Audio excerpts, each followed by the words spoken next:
Rafael Enrique dice lo siguiente: hola, profe. Mi pregunta sería sobre precios. Por ejemplo, cuando cambio display siempre cobro el precio del display más la mitad del mismo. Y por prender un celular que está en corto, cobro 50.000. ¿Eso está bien? Bueno, antes de responderle a Rafael, para los que no la conocen, ella es mi hermosa esposa Janet, quien nos estará acompañando todos los sábados en este espacio. Así que muy bienvenida, amor, a este espacio. Bueno, para responderle a Rafa, es una pregunta que la respuesta es bastante subjetiva, ¿verdad? Sí. Porque no vamos a cobrar lo mismo. Por ejemplo, si yo estoy en un lugar donde el poder adquisitivo de mi moneda es diferente a otro país. Es decir, Rafael, estamos en Colombia, entiendo, por los 50.000, porque 50.000 en México es mucho dinero para cobrar una reparación de un celular, pero estamos en Colombia, entiendo yo. Así que no sería lo mismo para Edgar Aguirre, nuestro amigo Edgar, que está allí en California, una reparación allí, aun cuando nosotros hagamos la misma reparación acá en Colombia, el poder adquisitivo de Colombia es diferente. Así que depende, uno, del lugar donde yo estoy. Eso es lo primero. Segundo, yo pensaría también, amor, que donde uno tenga no solamente el laboratorio, sino aquello que llamamos valor agregado. Y es esto: no voy a cobrar lo mismo si en mi tienda tenemos clima o tenemos aire acondicionado, como decimos acá en Colombia, o en mi tienda yo tengo un ventilador, un abanico. No puedo cobrar lo mismo porque a eso se le llama el valor agregado.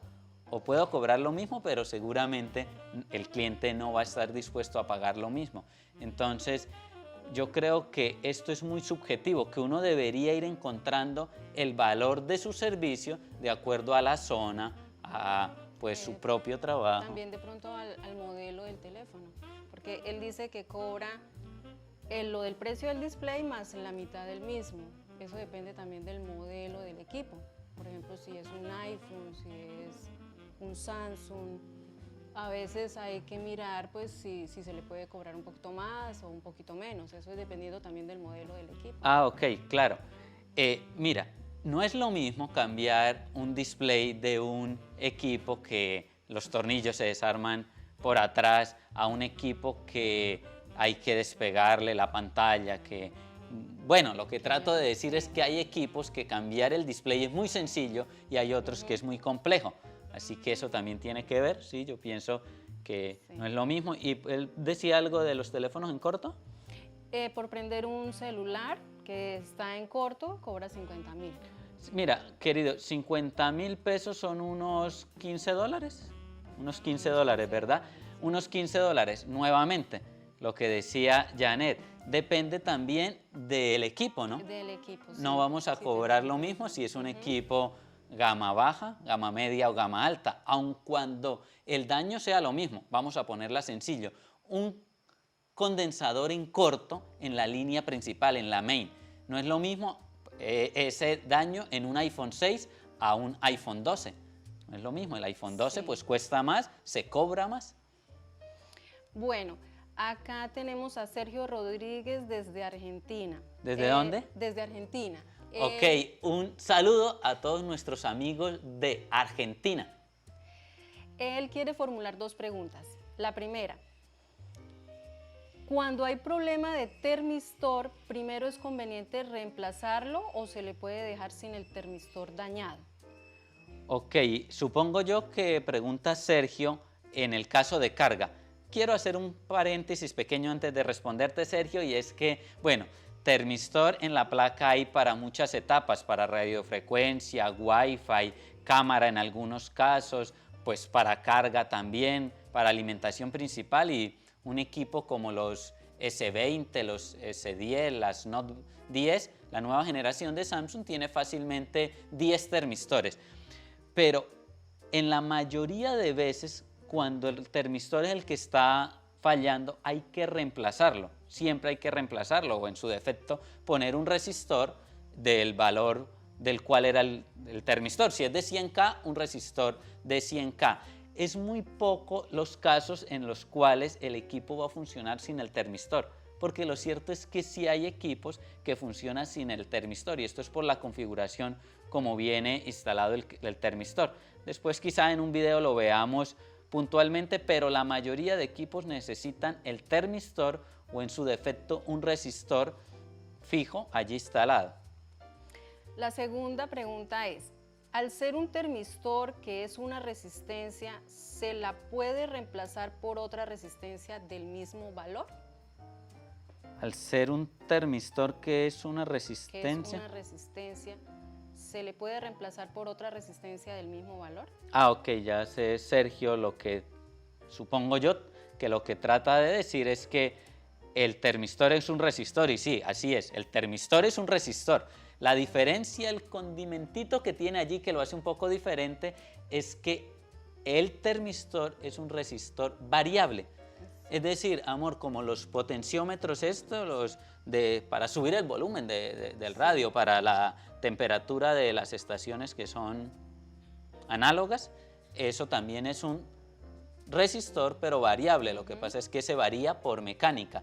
Los termistores varían su resistencia por temperatura. Si es NTC, coeficiente de temperatura negativo, pues a la temperatura ambiente subir, su resistencia desciende. Por ejemplo, el ejemplo del de 100K, cuando yo le aplico calor, empieza a descender esa resistencia, 90K, 85, bueno, y va descendiendo. Si fuera PTC, coeficiente de temperatura positivo, pues es a la inversa. Aplico temperatura, la temperatura ambiente sube y su resistencia empieza a subir, ya no 100K, sino 101, 102, y bueno, va subiendo el valor. Así que siempre, a ver, para concluir y responderle a Sergio, pues todos los termistores son resistores. Lo que sucede es que son variables, y todas las veces yo puedo reemplazar ese termistor defectuoso por un resistor del mismo valor fijo. Que dicho sea de paso, Sergio, la mayoría de termistores que nos encontramos en nuestras placas son NTC, coeficiente de temperatura negativo, y los valores más comunes son 100K, 68K, 47K y 10K. Esos son los valores más comunes. Si es de 68K, buscaré un resistor de 68K. Si es de 10K, pues uno de 10K. Ahora bien, querido, el equipo va a quedar sin la protección contra temperatura, porque ya no va a haber nadie que le envíe al IC que está sensando la temperatura el cambio de estado, porque no va a haber ningún resistor que varíe la temperatura. Si ahora sí el equipo, la temperatura empieza a subir, pues el resistor es fijo, él no va a cambiar su resistencia, y entonces el valor de referencia, el voltaje de referencia en el IC, si es la CPU, pues no va a cambiar. Entonces el equipo va a quedar sin protección contra temperatura. Eso sería más o menos, queda desprotegido. Bueno, David García, ¿cómo haces en los nuevos modelos como el A12 para identificar las líneas MIPI sin esquema o manual de servicio? Parece que no vienen como antes, aisladas con tierra a pares. David García. David García. Amor, yo no sé si sea el David García que yo conozco, pero si es él, es un amigo de España. No he tenido la oportunidad todavía de conocerlo personalmente, porque le cuento, David, no sé si hemos hablado en otras ocasiones, si alguna vez estuviste en una capacitación nuestra online, pero si es el mismo, pues saludo. Si no, pues saludos a nuestros amigos allí en España. David me pregunta en los nuevos modelos, que de hecho no solamente es en el A12, sino hay muchos donde ya se rompe este patrón común. Recuerde que las MIPI siempre pues son de imagen, sea MIPI de cámara o MIPI de display, al final del día imagen. Hay una regla, David, y es que son pares, esa es la regla, las MIPI van a ser pares, o son 8, 10, 6 pares, y de esos pares serán 2 de sincronización, 2 de reloj.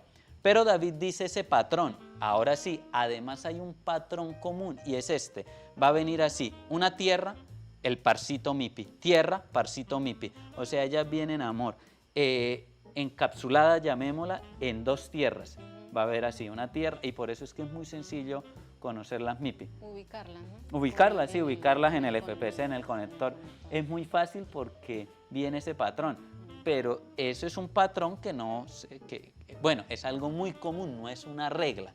Entonces, algunos rompen pues ese patrón. Mira, David, es sencillo.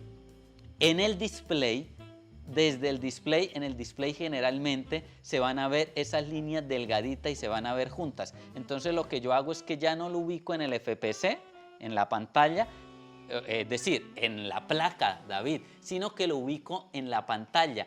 Le dejo de tarea esto, David. Mire las pantallas, mire el display, el FPC, pero ahora del display, y verás que ahí vas a ubicar las MIPI. Y de hecho, querido, las puedes medir. Ubicas la tierra en la pantalla, el positivo del multímetro lo pones a tierra y con el negativo vas midiendo esos valores. Y después de que los tienes ubicados en el display, pues simplemente relacionamos. Pues hacemos acá, listo, son estas 10 de acá, estas 12. Porque generalmente, aun cuando en la placa se rompa ese patrón, en el display sí continúa siendo así. Y de todos modos, es posible que el display tampoco venga en medio de dos tierras, pero van a venir las 6, las 8 o las 10. La mayoría de Samsung tiene 10 señales. Así que eso lo hago solamente por relacionar, voy relacionando. Bueno, Fernando Moir desde Argentina. ¿Podrías dar una clase de inyección de voltaje? Me gustaría saber cómo identificar de una manera rápida la entrada de corriente y salida de un circuito para saber dónde empezar a inyectar. Bueno, Fernando, para Fercho. A ver, amor, yo creo que Fernando tiene como una confusión, no sé, o no sé si yo le estoy comprendiendo mal, ¿cómo es que podrías dar una clase de inyección de voltaje para ubicar las entradas y las salidas? Sí, de una manera rápida la entrada Y de corriente y salida de corriente de un circuito. De un circuito. Bueno, no sé, Fernando, por qué relaciona inyectar tensión o corriente con las entradas o las salidas. Primero, le voy a responder por la final pregunta, porque yo allí puedo ver dos preguntas. Ahí sería dos preguntas. Uno, un tema de inyectar corriente, y dos, otro tema, cuáles son las entradas y las salidas de un IC. Ahora bien, Fernando, yo puedo o debo inyectar a veces en la entrada y a veces en la salida, dependiendo, y aquí vamos a decir algo, amor, y es lo siguiente. Yo inyecto corriente solamente a una línea que sé que tiene o corto o fuga. Por ninguna otra razón inyecto corriente en una línea, solamente o tiene corto o tiene fuga. Y allí yo no necesito saber si es entrada o salida, para saber si tiene corto o fuga, es indiferente si es una entrada o una salida. Ahora, eso era lo primero que quería decir. Ahora bien, ¿dónde inyectar? Pues donde tenga el corto o la fuga. Eso sería, que eso pues sería otro qué, conversación de otro tema, pues. Pero entonces sería primero eso, inyecto donde haya corto o fuga. Ahora sí, la otra sería cómo identificar en un integrado cuáles son las entradas y cuáles son las salidas si no tengo el diagrama esquemático. Porque, amor, si yo tengo el diagrama esquemático, ahí lo dice. Ahí encuentran la... Sí, no lo va a decir explícitamente. A ver, el diagrama no dice esto. Estas son las entradas, estas son las salidas. Pero el diagrama va a decir esto. Por ejemplo, el PMIC. Está el PMIC y van a ver muchos vals del PMIC que van a decir VPH Power, VCC Main. Pues yo sé que la VPH Power, la VCC Main, es la entrada al IC, al PMIC. Y otras que van a decir BUC o LDO. Entonces yo sé que esas son salidas. Entonces lo dice, no explícitamente, pero hay una forma muy fácil de saberlo sin el esquemático, con la placa, y es de esta manera. Yo alimento el equipo con la batería que la tengo en 4 voltios o con la fuente, y con el multímetro puesto en voltios, en tensión. Mira lo que yo voy a hacer, yo hago esto, voy y mido alrededor del integrado en los condensadores donde le está llegando el voltaje que hay en la batería. Y esos donde en los condensadores que dé los 4 voltios, esas son las entradas. Y en todos los demás condensadores donde no me dé voltaje, allí serán las salidas, porque esos condensadores que no dan voltaje, se activa el voltaje cuando le doy power, ya serían salidas. Yo no sé si fui claro, Fernando, o lo dejé con más dudas. Bueno, acá tenemos a Adrián Cortés. La pregunta de él es la siguiente. Me cuesta encontrar ayuda sobre equipos que no tienen consumo inicial. y al presionar botón de power generan un consumo, pero al soltar el botón queda un consumo fijo. A mí también me cuesta trabajo. Adrián, pero como es Adrián Cortés, entonces Sí. respondámosle cortésmente. cortés. Sí, ¿verdad? De forma Sí. cortés. Entonces, mira, normalmente estos equipos cuando le doy power y hay un consumo no elevado, es decir, no va a pasar nunca los 250 miliamperios, generalmente tengo un problema relacionado con memoria. Generalmente tengo un problema con memoria. A veces, de hecho, son equipos que, por ejemplo, están en modo DFU, por ejemplo, los Apple. Y la pantalla, pues, queda negra, pero yo le doy power, queda en unos 80 miliamperios y están en modo DFU. Fácilmente se conecta a la computadora y lo va a reconocer, bien sea el TriuTool, el iTunes, y lo va a reconocer en modo DFU. Bastaría correrle software para a ver si me da algún error y ahí sí saber qué problema tengo con la memoria. Y en el caso de Android también, yo lo puedo conectar a la computadora y ver a ver si me genera algún puerto, como es un puerto como HS Qualcomm 9008, algo así. Yo me voy a administrador de dispositivos, allí en Windows, y voy a ver allí los puertos, donde aparece puertos COM y esto, y me va a generar un puerto. Entonces, generalmente es problema de memoria, casi siempre. Es posible que salga programándola o que ya toque reemplazarla, pero ya es un problema de memoria. En los casos de Android es esto que se hace con las cajitas estas, por ASIC, hay que o soldar la memoria, que se le busca el pinout, soldarle cablecitos o ya bajando la memoria. Algo así. Bueno. Perdón, y para finalizar, Adrián, hay algo también importante. Hay equipos Android que uno los conecta y no genera puerto. Entonces, hay mire este tip, búscate la línea de reloj de la memoria. Es una línea que va a ser del CPU hacia la memoria, hacia la memoria NAND, la UFS, y se pone en corto. Uno le hace un jumpercito con la línea esa de reloj, que generalmente tiene un test point, un punto de testeo, y eso le hacemos un puente a tierra. Pon la línea de reloj a tierra y conéctalo. Si genera puerto, sí o sí es la memoria que tiene problema. Bueno, aquí también encontré esta que es de Freddy Moreano Sánchez. Tengo un Moto E4 Plus. Funciona micrófono y auricular en llamadas, pero al activar el altavoz en llamadas, escucho pero no me escuchan a mí. Para Freddy. Amor, que hace rato que no le metes a la microelectrónica, a la microsoldadura, porque les quiero contar que mi amada también me ayudaba por muchos años, pues, ¿cuánto es que llevamos de casados? Este año cumplimos 19. Cumplimos 19 años, ¿cuándo es nuestro aniversario? años. Pues en noviembre, ¿verdad? El 1 de noviembre. La fecha, en noviembre cumplo años, y en noviembre también, el 1 de noviembre, Estamos de aniversario. por la gracia de Dios, cumplimos 19 años ya de matrimonio, de feliz y fructífero matrimonio, y tenemos 21 años de relación, Sí. 2 años de noviazgo y 19 años de matrimonio. Entonces, por muchos años, pues, me ayudabas en la microelectrónica, la microsoldadura. Janet, les cuento, sabe también de electrónica, aun cuando pues, es un temita también de electrónica, pero no sé, amor, ¿qué crees que pudiera hacer? Si pudieras ayudarme ahí con esa pregunta, dile a Freddy qué pudiera hacer. Bueno, pues hasta donde yo me acuerdo, lo de lo que usted me decía era de que manejaban un micrófono para llamadas, pero que tenía otro micrófono como auxiliar, no recuerdo bien, y en la placa en algunos teléfonos estaba en la parte de arriba, porque el otro está en la parte de abajo, ¿no? Pero no sé, hasta ahí sí la verdad, no sé. Sí, está bien, amor, está bien lo que le responde Freddy, con eso bastaría.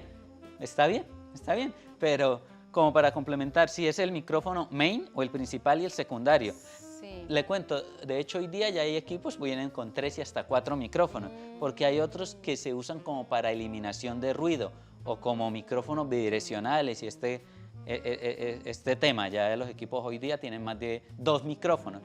Pero pues sí, la mayoría, pues todos tienen el main, que es el que se usa para una llamada normal. Pero el secundario se usa para aplicaciones. Cuando yo estoy con la cámara, se usa el secundario. En el WhatsApp, el secundario. Sí. O en altavoz, que lo que yo entiendo, según dice Freddy, el problema es En altavoz. el micrófono secundario, porque es solo en altavoz. Resulta que cuando yo paso la llamada de auricular normal a altavoz, se activa el otro micrófono. El micrófono que sirve, por ejemplo, para grabar videos. Así que, Freddy, revisa el micrófono secundario. Sería eso. Bueno, acá hay otra pregunta del taller de Pancho Visión. De Pancho Villa. Sí, dice, un día estaba cortando un blindaje de un A02. Debajo había un condensador que lo corté y se puso en corto. Porque no estaba ninguna línea a tierra, ¿cuál es la aplicación? Dicho condensador estaba cerca del IFP-MIC, lo saqué de un A20S. Normalmente Pancho Villa hacía eso, normalmente en la Revolución. Estaba cortando. Ah, no, ya había las armas de fuego. Cortando. Bueno, primero lo que dice el taller. ¿Cómo es? ¿Quién es? El taller de Pancho Visión. De Pancho Visión. Visión. Entonces, a él lo que le sucedió es algo común que pasa. A mí, de hecho, por ello no me gusta cortar casi los blindajes. En muy pocas ocasiones delicado, corto. ¿no? Sí, Delicado bastante. es. Yo poco corto los blindajes. A mí me gusta. ¿Qué me gusta a mí, amor? Desmontarlos. De soldarlos. Nosotros normalmente lo que hacemos es que no desueldo el blindaje y no lo quito. Claro, aquí, amor, ahí no sé si tú lo sepas, pero aquí es también riesgoso, ¿no? Un blindaje, Sí, al sí, quitarlo porque, pudiéramos... levantan a veces las pistas, ¿no? La tierra. Bueno, pero esa es la tierra, pero realmente si no le cambio la aleación, hay blindajes como los de Motorola, amor, no sé si recuerdas, o cuando los de la BlackBerry, recuerdas que eran durísimos, Sí. había que darle mucho calor, entonces se va a ampollar la placa y bueno, la CPU que viene con la resina, pues se unen los vals. Entonces, pues yo los quito, los desueldo, pero los hago cambiando la aleación del estaño. Le pongo estaño de 138 grados y de hecho pues hay que practicar y desarrollar la técnica, pero yo normalmente los quito. Pero siempre que yo la vaya a hacer con un mototool, yo debo tener cuidado con los componentes y los condensadores cuando uno los toca con el mototool quedan en corto. Eso es lo que le pasó a él. Pero esa no es la pregunta, ¿verdad? La pregunta es que el condensador no estaba a tierra, no llevaba tierra, sí. ¿qué aplicativo tiene? ¿Estaba cerca de qué? Del IFP-MIC. Del IFP-MI, del IC de carga. Entonces, mira, hay unos detalles, condensadores que no van a tierra, hay algunos en la placa, por lo menos un parcito, sin meternos a radiofrecuencia, porque en radiofrecuencia encontramos algunos que no van a tierra, pero para no meternos en la zona de RF, mira, por lo menos vamos a encontrar 2 condensadores que no van a tierra. El primero y el que está cerca del IFP-MI es el condensador boot, el de la carga, el que da el inicio de la carga. Este condensador va colgado siempre a la bobina de switcheo de carga y no lleva tierra. Por un lado se conecta a la línea de SW Charging o la línea que cuando yo conecto el cargador le llegan los 5, los 9 o los 12 voltios al IC de carga, al IFP-MI. Y de allí van a salir 4.3 voltios y salen a una bobina, pero ese voltaje siempre sale switchado.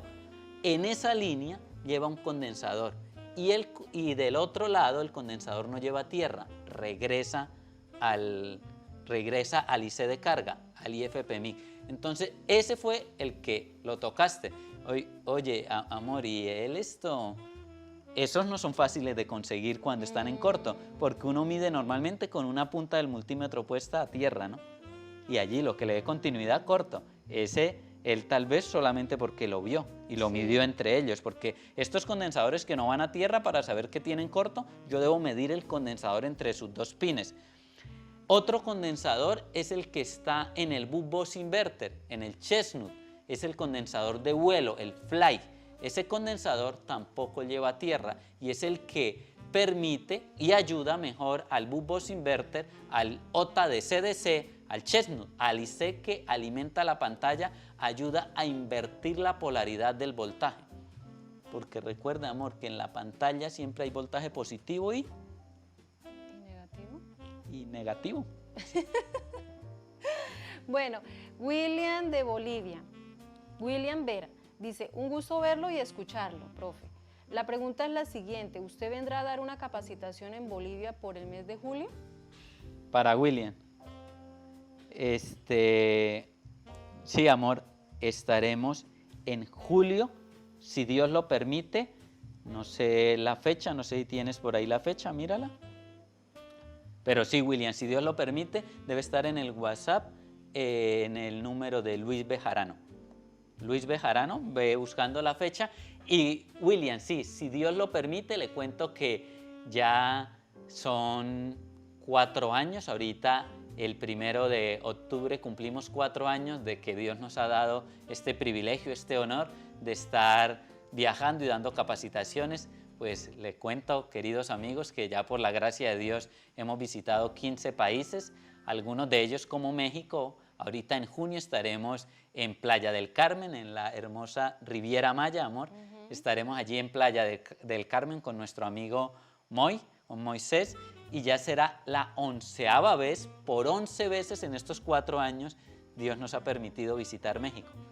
Este año también nos falta, estaremos con Néstor en Guadalajara en septiembre estaremos también en Guadalajara. Entonces, pues en algunos países como México hemos estado 11 veces, en otros lugares 6 veces, pero amor, siempre había tenido el deseo de ir a Bolivia y no se nos había presentado la oportunidad. Sí, habíamos hablado con diferentes amigos, sí, pero siempre se nos cruzaba con otra fecha, y pues este año, gracias a Dios, William, si Dios lo permite, estaremos allí. No sé, ¿encontraste la fecha? Del 4 al 8 de julio. El 4 al 8 de julio, cualquier información, no sé, ahí nuestros amigos, puedes leer ahí quiénes serán los organizadores. Bueno, acá Dr. Nick, Celtronic y Alex Pozo. Y GSM Bolivia, creo. Y GSM Bolivia, sí señor. ¿Listo? Hasta ahí. ¿Hay más preguntas o podemos ir cerrando ahí? Yo creo que ya podemos ir cerrando. Sí, porque para no aburrirlos. Yo sé que, amor, con tu ayuda pues no se van a aburrir tanto. Entonces, nos vemos el próximo sábado, si Dios lo permite, estaremos nuevamente con otro espacio de Respondiendo Comentarios. Así que acá, en este episodio, en los comentarios, por favor, déjanos todas las preguntas y ahí las vamos a estar respondiendo.